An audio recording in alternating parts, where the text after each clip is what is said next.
લ્યો બોલો, આખરે ધર્મેન્દ્ર પ્રધાને રાજીનામું આપી દીધું. અભિનંદન, ખૂબ ખૂબ અભિનંદન. તમામ જેનજી જનરેશનને ખૂબ ખૂબ અભિનંદન.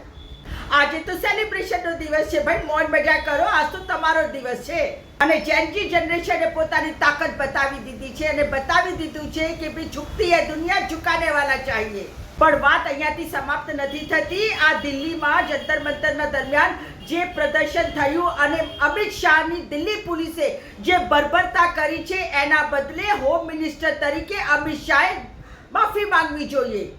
અને એટલું જ નહીં, આ બધા માટે જવાબદાર આપણા દેશના વડાપ્રધાન નરેન્દ્ર મોદીને પણ માફી માંગવી જોઈએ. અને સાથે સાથે આ આંદોલન દરમિયાન જે પણ કોઈ છાત્રની સામે જો કેસ કર્યો હોય તો એ કેસ તાત્કાલિક અસરથી પાછું ખેંચવું જોઈએ.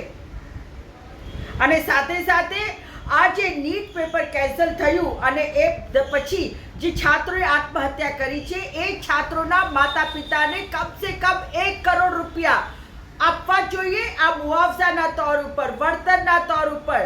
આનાથી એમનું બાળક પાછું નહીં આવી જાય, પરંતુ આ એકાઉન્ટેબિલિટી છે, એક જવાબદારી છે, એ સ્વીકારવી પડે સરકારે. એટલે આંદોલન તો હજી ચાલુ જ રાખજો.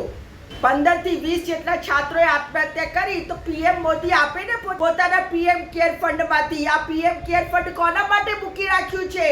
આપો બાળકોના માતા પિતાને.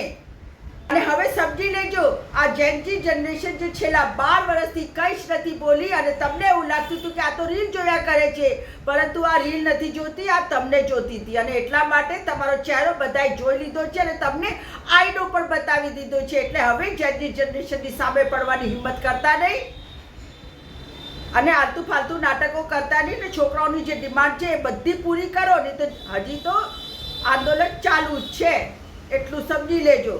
વાત કડવી છે પણ સાચી છે.